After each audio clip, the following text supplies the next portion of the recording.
पंढरपूर तालुक्यातील खेडभोसे ग्रामपंचायतीच्या ग्रामसभेमध्ये खेडभोसे गावात मोठ्या प्रमाणात सुरू असलेली अवैध दारू विक्री बंद करण्यासाठी सर्वानुमते ठराव मंजूर करण्यात आला होता। या ठरावाची एक लेखी प्रत ग्रामपंचायत सरपंच यांनी राज्य उत्पादन शुल्क पंढरपूर विभाग कार्यालय व करकंब पोलीस ठाण्यामध्ये दिली होती। परंतु यावर राज्य उत्पादन शुल्क पंढरपूर विभागीय कार्यालयाकडून कोणत्याही प्रकारची कारवाई केली नसल्याने या गावात पुन्हा अवैधरित्या दारू विक्री सुरूच असल्याचा आरोप होतोय।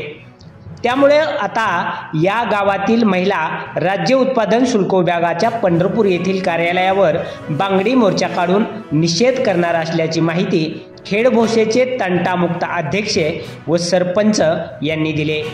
सदस्य अशोक तुकाराम पवार ग्रामसभेचा ठराव घेतला त्या दिवशी असं ठरलं होतं की दारूबंदी करायची। त्या पद्धतीनं सगळीकडे पाठपुरावा करून कागदपत्र पाठवली आणि ठराव झालेला आहे।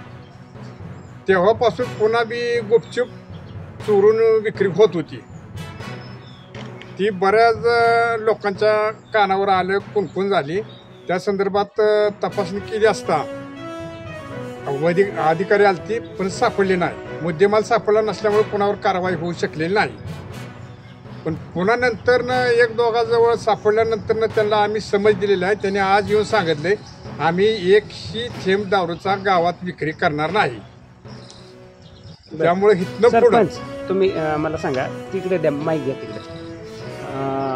आता तुम्ही म्हणलाय आजचे दिवस आम्ही फक्त त्यांची बघणार आहे, उद्या 2 दिवसांनी 3 दिवसांनी परत त्यांनी जर सुरू केली तर परत पण तुम्ही बोलवून त्यांना अशी हीच देणार का? नाही, परत नाही, कारवाई होईल। परत कारवाई आम्ही जाऊन दारू पकडून मगच पोलिसांना बोलवणार।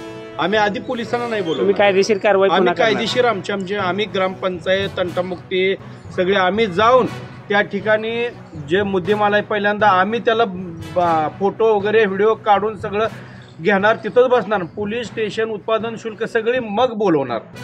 कारण ती यायची म्हणले का अगोदर कुणकुण आम्ही यायला लागलो म्हणून कुणकुण येते आधी, त्यापेक्षा आम्हीच सगळं करणार इथून पुढं।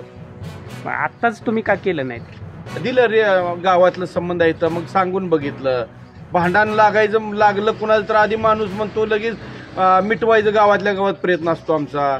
एखादं बाबा वर जाऊन पोलीस स्टेशन पर्यंत, पण जर नाहीच गावात मिटलं तर नाही तर मग त्याला पुढे जावं लागणार। राज्य उत्पादन विभागाला आम्ही ही दिली, पहिल्यांदा ठराव दिला। ते ठराव द्यायला गेल्यानंतर तर आम्हाला कुणीही भेटलं नाही। एक फक्त अधिकारी भेटला, त्यांना विनंती केली आम्हाला अधिकाऱ्याचा नंबर द्या। त्यांनी मला नंबर द्यायला जवळजवळ 1 तास लावला। परत नंबर घेऊन त्यांना मी वेळोवेळी कॉन्टॅक्ट केलं। त्यांना माझं रोज 2 कॉन्टॅक्ट आहेत। आज राज्य उत्पादन विभागाला आल्यानंतर त्या दिवशी पावसात आले। पावसात येऊन त्यांनी आमची ग्रामपंचायत कार्यालयामध्ये पंचनामा केला। मग मी त्याला विरोध केला की तुम्ही पंचनामा घेताय, ग्रामपंचायत कार्यालय घेताय आणि ही तुमचा कसला म्हणजे कारवाई। मग काल मी त्यांना फोन केला परवा दिवशी, त्यांनी सांगितलं मी शनिवारी आम्ही दुपारी 12 पर्यंत पोहोचतोय टीम घेऊन, तरी देखील त्यांची टीम इथं आलेली नाही। आज संध्याकाळी 4 महिला आणि गावचं सरपंच, डिप्युटी सरपंच, पोलीस पाटील यांना घेऊन 4 वाजता त्यांनी मला भेटायला बोलवले। पण त्यांची देखील नुसतं म्हणायचं माझ्याकडे 4 ते 11 तालुका इथं, आम्ही कुठं कारवाई करू, तुम्ही धरून द्या। आता मोर्चा काढणार आहे, किती तारखेला काढणार आहे आणि कुठल्या कार्यालयावर काढणार आहे? आम्ही राज्य उत्पादन विभागावर कधी काढणार आहे? कारण का करकंब पोलिसांचं काम आहे फक्त एक, कधी काढणार आहे? आता महिलांचं आज निवेदन गोळा केलं या 2 ऑक्टोबरला आम्ही निवेदन सगळेजण ग्रामपंचायत अशीच ग्रामसभा आहे, त्या ग्रामसभेत सगळ्याला बोलवून घेणार। बाबा आपल्याला असं ग्रामपंचायत मध्ये ठराव झालाय, त्याची ठरावामध्ये आपल्याला महिलांचा मोर्चा न्यायचा, बांगडी मोर्चा न्यायचा आहे। असा मोर्चा नेणार नाही, कारण बांगडी मोर्चा नेऊन त्या ठिकाणी गावाची जेवढ्या 300-350 सह्या झालेल्या आहेत त्यांची त्यांना माहीत झालं की सह्या घेताय तुम्ही, सह्या काय घेऊ नका, आम्ही तुमची दारू 100% बंद करतो। पण आम्ही काय दारू म्हणजे सह्या घ्यायच्या काय बंद केलेल्या नाहीत। माझ्याकडे जर बघितलं जवळजवळ 30 ते 35 व्हिडिओ आले होते। ठीक आहे, एक साधारण 2 ते 3 तारखेला आम्ही ही देणार आहे, निवेदन देऊन त्यांची परवानगी घेऊन मोर्चा चालू केला।